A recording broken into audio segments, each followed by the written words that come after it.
Anaknya Abu Talib banyak. Kalau istrinya Abu Talib lagi siapin makan, anak-anaknya pada berebut. Nabi SAW duduk di pojok rumah. Enggak sama sekali. Enggak berebut. Nanti kalau selesai makan ada sisanya beliau makan. Sallallahu alaihi wasallam. Punya akhlak yang mulia dari masih kecil. Sampai Abu Talib bilang sama istrinya, khusus untuk Muhammad sisipkan makanan. Karena dia tidak ikut berebut sama mereka. Gitu kan. Baik, di umur 12 tahun, pernah satu waktu Abu Talib ini mau ke negeri Syam. Urusan dagang. Pertama kalinya Nabi SAW, biasanya Nabi ini selalu pemalu. Nggak banyak minta dan nuntut ke pamannya. Khusus pada saat itu Nabi SAW bergantung di bajunya Abu Talib, nggak mau lepasin. Pokoknya dia mau ikut. Abu Talib heran, nggak pernah Nabi SAW berperilaku begini. Musyawarah sama istrinya, nggak pernah Muhammad begini. Kenapa seperti ini? Pasti ada sesuatu gitu. Maka setelah musyawarah, kayaknya dibawa aja deh. Dibawalah ke negeri Syam. Pergilah Nabi SAW bersama dengan Abu Talib dan kafilahnya. Pada saat mau tiba di negeri Syam, sebelum tiba di negeri Syam, kafilah ini melewatin sebuah gereja teman-teman sekalian, dan di situ ada satu pendeta bernama Bahira. Ini riwayat Bukhari Muslim menceritakan masalah itu ya. Dan sampai sekarang di negeri Syam masih ada puing-puingnya gerejanya Bahira ini. Pada saat itu di zaman Nabi SAW ada gereja ini, dan sampai sekarang masih ada sisa puingnya. Tempatnya di Syria ya.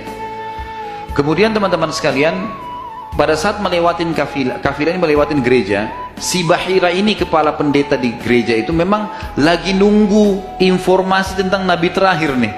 Dia ngeliat-liat di jendela gerejanya, setiap kafilah lewat dilihat sama dia, terutama yang dari Jazirah Arab.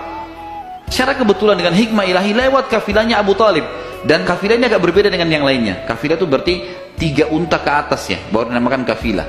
3 ekor unta ke atas baru dinamakan kafilah. Waktu lewat kafilah Abu Talib ini, ada awan yang menaunginya.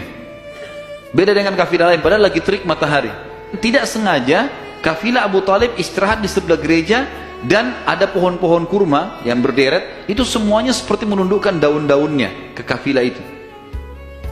Pendeta ini perhatikan, tanya ini, kirim satu orang, tanya mereka kafilah dari mana nih? Jawabannya dari Jazirah Arab. Dari mana? Dari kota Mekah. Kata Bahira, hidangkan makanan sebaik mungkin di gereja, undang semua kafilah ini masuk makan. Diundanglah. Mereka cerita, masuklah mereka untuk makan, dan pada saat satu kafilah ini masuk, yang ditinggalkan di situ hanya Nabi SAW.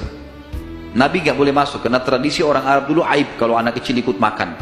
Nanti selesai orang tua makan baru makan. Tapi ini tradisi jahiliyah. Kalau sekarang antum lakukan, antum juga jahiliyah. Makan, kasih anak-anak makan. Kenapa harus disendirikan? Mungkin dia lapar, kesian.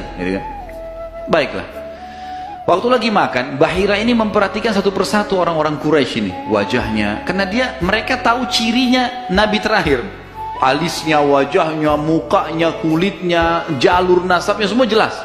Tidak semua, tidak ada tanda-tanda kenabiannya. Ini mukanya muka biasa semua. Maka si Bahira tanya, apakah masih ada dari kafilah kalian yang tidak ikut makan? Kata mereka, ada satu anak kecil di depan, kami suruh jaga barang kami. Kata Bahira, boleh saya ketemu? Oh silahkan. Mereka lagi asyik makan. Bahira keluar menemui Nabi SAW. Nabi lagi duduk di bawah pohon.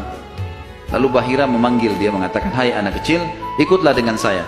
Kafilahnya disuruh jaga oleh beberapa pegawainya Bahira ini. Masuk di satu ruangan di gereja. Kemudian Nabi SAW berdiri lalu kata, jadi orang Mekah begini teman-teman, di Mekah itu ada patung namanya Lat dan Uzza.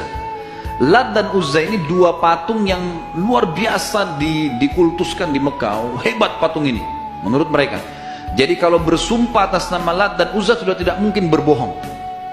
Kalau bohong kualatnya. Maka pendeta ini tahu Bahira, dia bilang, hai anak kecil, saya akan bertanya kepadamu atas nama Lat dan Uzza. Ini semua anak kecil sampai orang tua di Mekah tahu nama ini, dan mereka ketakutan kalau dengar nama ini. Apa jawaban Nabi SAW waktu itu? Umur 12 tahun. Maka beliau mengatakan, jangan engkau sebutkan 2 nama berhala itu karena aku membencinya. Aku tidak suka dengan patung itu. Penasaran Bahir. Diperhatikan wajahnya, alisnya, matanya Nabi SAW. Perlu teman-teman tahu ya, ciri fisik Nabi SAW itu luar biasa. Tersebutkan secara rinci di Taurat dan Injil. Allah mengatakan dalam Al-Quran, A'udzubillahi minasyaitonirrajim, ya'rifunahu kama ya'rifuna abna'ahum. Orang-orang ahli kitab, terutama Yahudi dan Nasrani ini, betul-betul mengetahui Muhammad SAW sebagaimana mereka mengenal anak-anaknya. Karena terinci.